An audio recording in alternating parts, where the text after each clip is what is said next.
রাধে রাধে।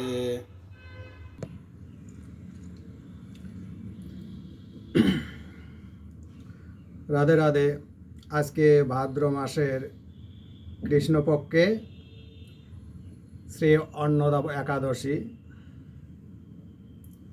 এই অন্নদা একাদশীর যুধিষ্ঠির সঙ্গে শ্রী রাধা মাধবের কথোপকথন চলছে,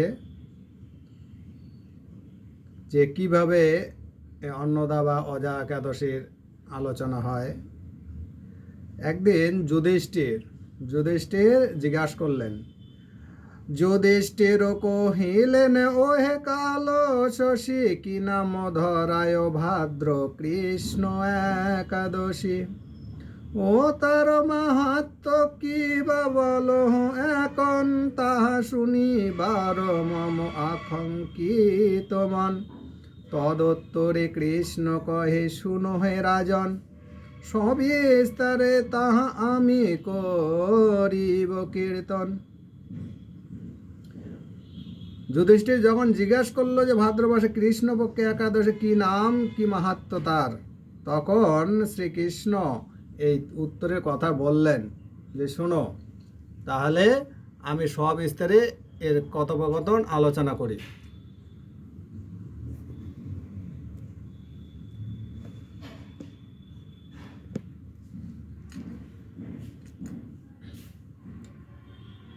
ভাদ্র কৃষ্ণ একাদশী নামেতে অন্নদা, সর্বপাপ বিনাশিনী মহাপুণ্য প্রদা।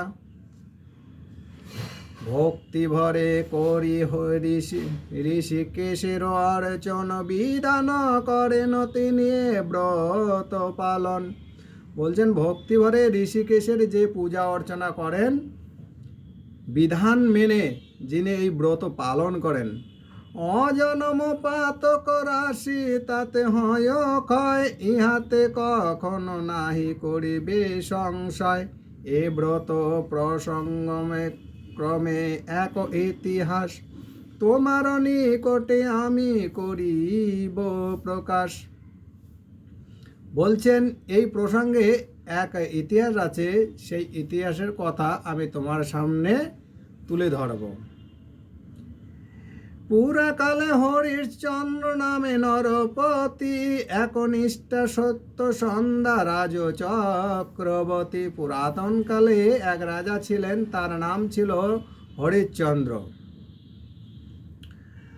এই হরিশ্চন্দ্র একনিষ্ঠা বা সত্যবান, যা মনে বলতেন সেটাই তিনি করতেন, কখনো তার মুখের বচন ফেরত নিতেন না।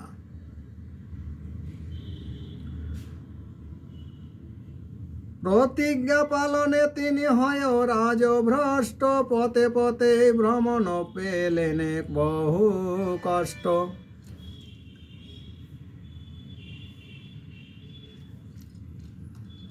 এমন প্রতিজ্ঞাপন্ন ছিলেন তিনি যে প্রতিজ্ঞা করতে করতে একাধিক রাজভ্রষ্ট হয়ে পথে পথে ভ্রমণ করতে লাগলেন বা কষ্ট পেতে লাগলেন। প্রথমে বিক্রয় করি ভার যাও নন্দন, অবশেষে হইলেন বিকৃত আপনে। তথাপি নাহি ছাড়ে সত্য অঙ্গীকার, করিলেন চাণ্ডালের দাসত্ব স্বীকার। অবশেষে প্রথমে ভার্যা, স্ত্রী, নন্দন যা কিছু আছে সবাইকে বিক্রি করে দিয়ে অবশেষে সে নিজেও বিক্রি হয়ে গেলেন এবং চণ্ডালের দাসত্ব স্বীকার করলেন, চণ্ডালের কাজ করতে লাগলেন। সত্যের বিজয় অসত্যের পরাজয়, এ রীতির অন্তরে হতে কবু না ছড়ায়। চণ্ডাল প্রভুর কর শোধের কারণ, শ্মশানে সাবের বস্ত্র করে অহরণ। সত্যের বিজয় অসত্যেরও পরাজয় হলো, এই নীতি অন্তরের মধ্যে কখনো ছড়াচ্ছে না, যে এই নীতি অন্তরে হাত কবু ছড়ায় না। চণ্ডাল ও প্রভু করো শোধের কারণ, চণ্ডাল করতেছে শ্মশানের সাবের যে বস্ত্র থাকে সেগুলো অহরণ করে জীবনযাপন চলতেছেন, অর্থাৎ সে নিচ্ছে ওই কাপড় জামাগুলো। এই রূপে বহুদিন হইল বিগত, এইও মহা দুঃখ হতে পাইতে নিষ্কৃত। চিন্তা করিলেন হরিচন্দ্র মহামতি, পর দুঃখে কাতর গৌতম মুনিবর। একদা হইলেন হরিচন্দ্রের গোচার। বলছেন এইরূপ বহুদিন বিগত হওয়ার পর একদিন মহা দুঃখ হতে পাইতে নিষ্কৃত চিন্তা করিলেন হরিচন্দ্র মহামতি। চিন্তা করে পর দুঃখ কাতর গৌতম মুনির কাছে সেখানে পৌঁছলেন। মুনির চরণে রাজা আমি এত পর, সম্মুখে দণ্ডায় মন কহে জোর করে। জানি নাহি জানি কোন কর্ম ফলেতে আমার, পরিতেছি চণ্ডাল দাসত্ব শিকার। গৌতম মুনির কাছে রাজা হরিশ্চন্দ্র তখন করজোরে করে প্রণাম করে জিজ্ঞাসা করলেন যে না জানি আমি কোন কর্মের ফলে এই চণ্ডালের দাসত্ব স্বীকার করতেছি, আমি তো জানি না আমার কোথায় ভুল হয়েছে। ভাঁড়জা ও পুত্রকে আমি করেছি বিক্রয়, কহমনি কি প্রকারে দুঃখ দূর হয়। নৃপতির দুঃখ সম্বাদিত বাক্য শুনি, অতীব বিস্মপূর্ণ হন মহামুনি। যখন রাজা হরিশ্চন্দ্রের মুখামৃত বাণী গৌতম মুনি শ্রবণ করলেন, শ্রবণ করে দুঃখিত হয়ে বললেন তার নিবারণ করার, বিস্পন্ন হয়ে মহামুনি পড়লেন। অতি কষ্টে দর্শনে ব্যতীত বিশেষ দুর্দশা মোচন হেতু দেন উপদেশ।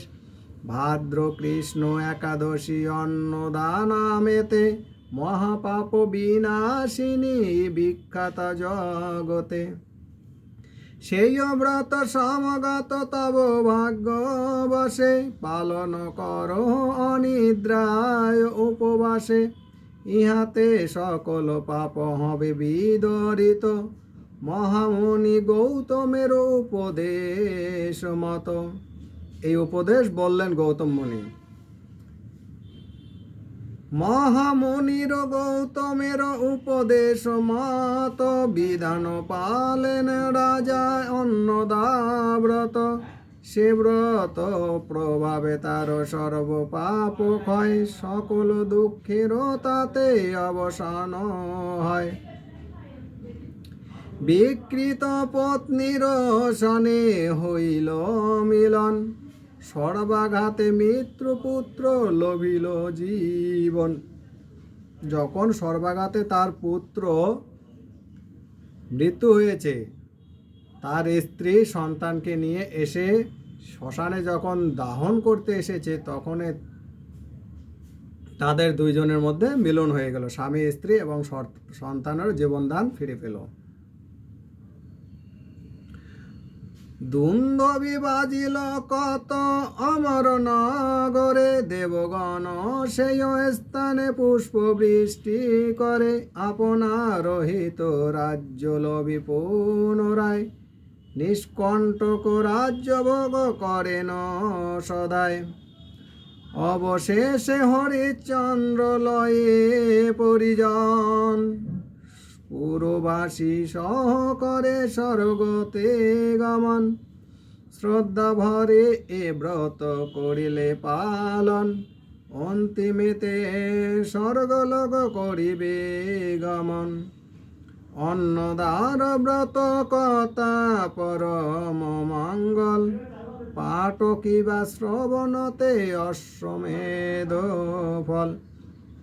বলছেন যে অন্নদা ব্রত আজকে যারা শ্রবণ করবেন বা পঠন করবেন বা পাঠন করবেন, তারা সমস্ত ব্রতের যে বড় ব্রত অশ্বমেধ যজ্ঞ, সেই যজ্ঞের ফল প্রাপ্ত করবে।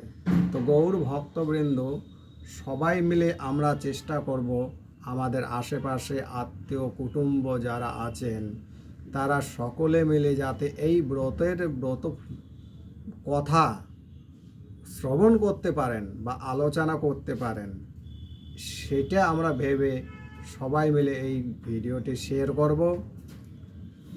শেয়ার করে তাদেরকে শ্রবণ করার একটু সুযোগ খুঁজে দেব এবং অন্যদের যারা আমাদের ফেসবুক ফ্রেন্ড লিস্টে আছেন তাদেরকেও এটি মেসেজ করে বা শেয়ার করে দেব তাদের কাছে, তারাও যেন এই একাদশী ব্রত পালন করেন বা পালন করার উগ্রহ করার চেষ্টা করব সবাই মিলে। এই ব্রতর কথা তাদের কর্ণে শ্রবণ করে তাদেরকে অশ্বমেধ যজ্ঞের একটু কিঞ্চিত পরিমাণ হলেও ফল আমরা ভাগাভাগি করে সবাই নেওয়ার চেষ্টা করব। এবং লাইক করা ভুলবেন না এবং কমেন্ট করে জানাবেন যে আজকে আপনারা একাদশে আছেন বা এই একাদশে মাহাত্ম্য আপনারাও শ্রবণ করেছেন। জয় শ্রী রাধে, জয় শ্রী রাধে, জয় শ্রী রাধে।